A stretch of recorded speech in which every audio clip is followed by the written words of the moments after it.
सभी ज्ञान प्रेमियों को, सभी प्रबुद्ध जनों को, सभी तत्वदर्शी जिज्ञासुओं को और सभी गीता प्रेमियों को मेरी ओर से और मेरी संस्था डूअर्स पैराडाइज फाउंडेशन के सभी सदस्यों की ओर से सादर जय श्री कृष्ण। साथियों, आज हम वर्तमान युग में आध्यात्मिक चिंतन की श्रृंखला के तहत गीता के 5वें अध्याय के श्लोक संख्या 17 की व्याख्या कर रहे हैं। श्लोक संख्या 16 में भगवान श्री कृष्ण ने सूर्य के दृष्टांत से ज्ञान की महिमा और 15वें श्लोक में परमात्मा किसी पाप और पुण्य को ग्रहण नहीं करता, इस विषय में विस्तृत रूप से कथन किया।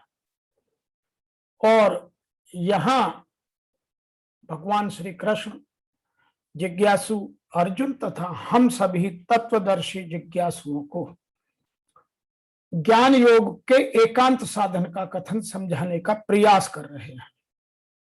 क्या? ज्ञान योग के एकांत साधन का कथन, जिसको ऋषि वेद व्यास जी ने अपने शब्दों में कुछ इस तरह से लिखा है। यह बहुत ही विशेष और ज्ञानवर्धक श्लोक है। तद्बुद्धयः तदात्ममानः तन्निष्ठा तत्परायणाः गच्छन्ति अनुपुनरावृतम् ज्ञानानि धूर्तकल्पमशः। अर्थात जो लोग इन चीजों को अपने जीवन में या जिनका मन तदादकार हो रहा है, जिनकी बुद्धि तदादकार हो रही है, जिनकी स्थिति परमात्मा तत्व में है, ऐसे परमात्मा परायण साधक ज्ञान के द्वारा पाप रहित होकर अपुनरावृत्ति अर्थात परम गति को प्राप्त होते हैं। इसकी और विस्तृत व्याख्या करें तो जहां मन बुद्धि लगते हैं वहां स्वयं भी लग जाता है। यह जीवन का स्वभाव है। बहुत ही जीवन का निचोड़ वाला वाक्य है। जहां मन और बुद्धि लग जाते हैं वहां मनुष्य स्वयं भी लग जाता है। यह जीवन का स्वभाव है। तो हमें क्या करना है फिर? हमें अपने मन और बुद्धि परमात्मा में लगाने का प्रयास कर उसमें लगाना है। अतः मन बुद्धि परमात्मा लगने पर अहम मीन्स अहंकार, चिंचड़ ग्रंथि स्वयं मिट जाती है। अहम मिटने पर सभी विकार मिट जाते हैं। जिसका अहम खत्म हो गया, मैं खत्म हो गया, मेरापन खत्म हो गया, अहंकार खत्म हो गया, तो उसके सभी विचार और सभी विचार संतुलित हो जाते हैं और विकार मिट जाते हैं। क्योंकि सभी विकार पाप अहम पर टिके हुए हैं। अहम मिटने पर साधक में या अहम मिटने पर साधक साधन में और साधन साध्य में विलीन हो जाता है। फिर एक परमात्मा के सिवाय अन्य कोई सत्ता नहीं रहती है। यही अपुनरावृत्ति को प्राप्त होना है। कारण कि जो परमात्मा तत्व का या परमात्मा तत्व सब देश काल आदि में परिपूर्ण है, उसे प्राप्त होने पर पुनरावृत्ति का प्रश्न ही पैदा नहीं होता। In English, with their mind in that means self, with their mind in that, intellect in that means self, regular intent on that, and with that as their only goal, they go to him, means self will go to him, never again to return after their sin washed away by knowledge. Very important श्लोक of the Gita. It means we have to surrender and we have to develop our wisdom to get this. And when you will get it, all the sins automatically will get away or get resolved. कुछ लोग इसको वर्तमान काल में कुछ ऐसे भी कहते हैं, आध्यात्मिक व्याख्या शब्द की अभी करेंगे, लेकिन वर्तमान में कुछ लोग ऐसे भी कहते हैं कि जब परम तत्व परमात्मा के अनुरूप बुद्धि हो, तत्व के अनुरूप प्रवाहित मन हो, परम तत्व परमात्मा में एक ही भाव से उसकी रहनी हो और उसी के परायण हो, इसी का नाम ज्ञान है। ज्ञान कोई बकवास या बहस की चीज नहीं है। इस ज्ञान द्वारा पाप रहित हुआ मनुष्य पुनरागमन रहित इस जीवन के आने जाने के चक्कर से, इस मृत्युलोक में आना जाना अर्थात जन्म मरण के चक्कर से परम गति को प्राप्त होता है। परम गति को प्राप्त पूर्ण जानकारी से युक्त मनुष्य को ही पंडित कहते हैं या वही पंडित कहलाता है। और पंडित की क्या विशेषता है यह भगवान आगे के श्लोक में बताएंगे। तो अभी हमें यहां केवल यही जानना है कि इसकी व्याख्या आध्यात्म के यदि तरीके से हम करें तो परमात्मा तत्व का अनुभव करने के लिए दो प्रकार के साधन हैं। एक तो विवेक द्वारा असत का त्याग करने पर सत स्वरूप में स्थित स्वतः हो जाना, और दूसरा है सत का चिंतन करते करते सत की प्राप्ति कर लेना। चिंतन से सत की प्राप्ति होती है, असत की प्राप्ति कर्मों से होती है। समझिएगा, चिंतन करने से, मनन करने से, अध्ययन करने से, अध्ययन भी अच्छा नीति परक धर्म परायण, तो चिंतन करने से सत्य की प्राप्ति होती है। और कर्मों से, जब हम कर्मों में आसक्ति है, कामना है, मोह है, तो हमें असत की प्राप्ति होती है। चिंतन से नहीं होती। चिंतन से क्या मिलता है? सत। उत्पत्ति विनाशशील वस्तु कर्म से मिलती हैं और नित्य परिपूर्ण तत्व चिंतन से मिलता है। चिंतन से परमात्मा कैसे प्राप्त हो इस विधि इस श्लोक में बतलाते हैं। उसके लिए क्या कहते हैं? नंबर 1 तत् बोधयः, अर्थात निश्चय करने वाली वृत्तिका का नाम बुद्धि है। साधक पहले बुद्धि से यह निश्चय करे कि सर्वत्र एक परमात्मा तत्व ही परिपूर्ण है। संसार से उत्पन्न होने वाले या उत्पन्न होने से पहले भी परमात्मा थे और संसार से के नष्ट होने के बाद भी परमात्मा रहेंगे। बीच में संसार का जो प्रवाह चल रहा है उसमें परमात्मा जैसे के तैसे हैं।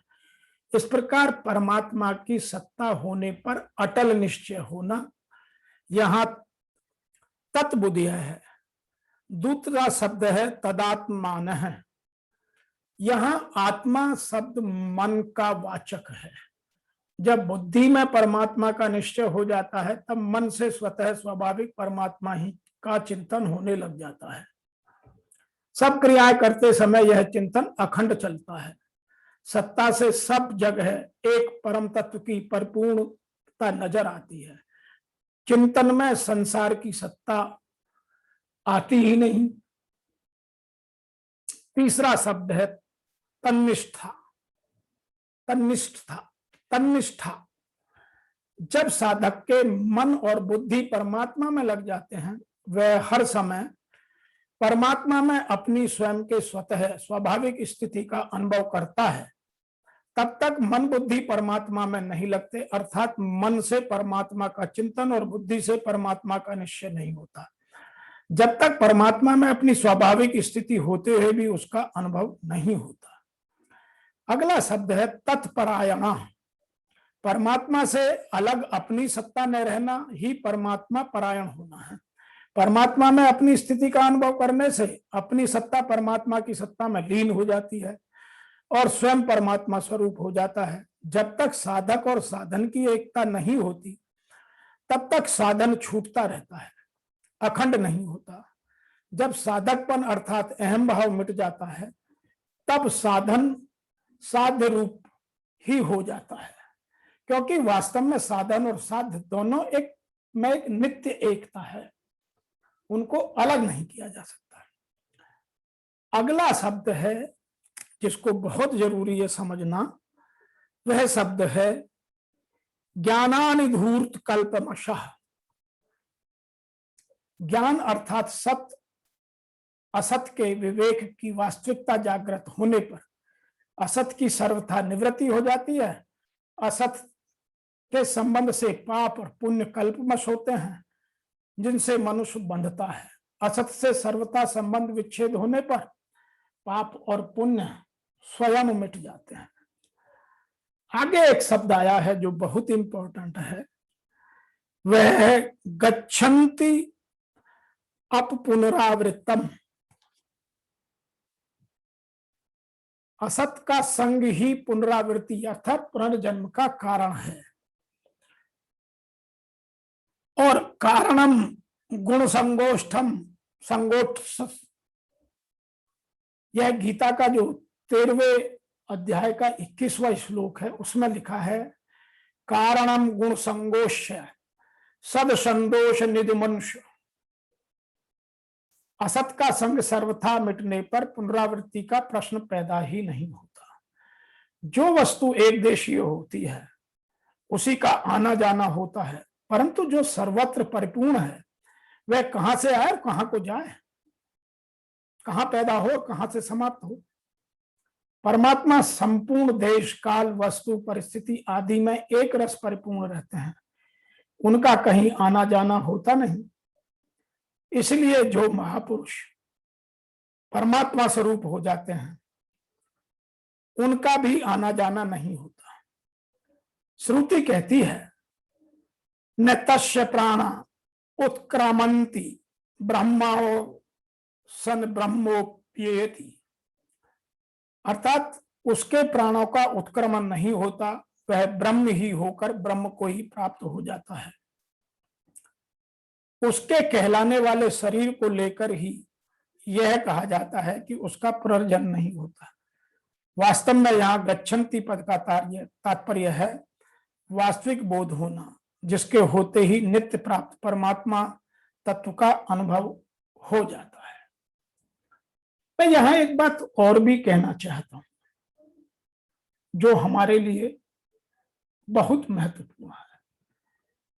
यह बात ऐसा नहीं है कि कुछ ही लोग जानते हैं, यह बहुत लोग जानते हैं, लेकिन करना हम सब चाहते हैं नहीं, क्योंकि करने में जो कीमत देनी पड़ती है वो कीमत देने में हम डरते हैं। दुनिया में सब तत्वदर्शी बनना चाहते हैं, लेकिन तत्वदर्शी बनने के लिए जो कीमत हमें देनी है वह कोई नहीं देना चाहता, तो हम तत्वदर्शी कैसे बना? केवल बात करने से या लोगों में यह दिखाने से कि मैं तत्वदर्शिता की ओर बढ़ रहा हूं, तत्वदर्शन नहीं मिलता। उसके लिए आपको दिखावा छोड़कर वास्तव में अपने अंतःकरण को साफ करना है। और जब तक हम अंतःकरण को साफ नहीं करते तब तक हम में ना तो समता का भाव आता है, ना हमसे अहंकार मिटता है, ना हमारी कामना खत्म होती है, और ना ही हमारा लालसा समाप्त हो पाती है। तो यह सब करने के लिए भगवान आगे के श्लोक में इन सब की विस्तृत चर्चा करेंगे कि ब्राह्मण कौन है, ब्रह्मदर्शी तत्वदर्शी कौन है, और उसमें और हम में क्या अंतर है, हमें क्या अपने अंदर पैदा करना है। तो आज के इस श्लोक की व्याख्या में इतना ही। आज के श्लोक से हमें 4 बातें जानने को मिली। पहली बात, जिनका मन तत् ब्रह्म या आत्म रूप हो रहा है।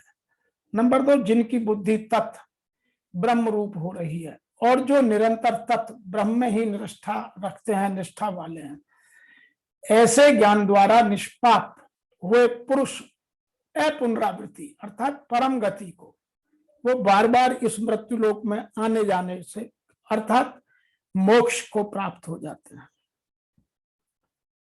तो आज के श्लोक में इतना ही। इसके साथ साथ मैं एक आप लोगों को और सूचना देना चाहता हूं जो मेरे हिसाब से आपके लिए महत्वपूर्ण है।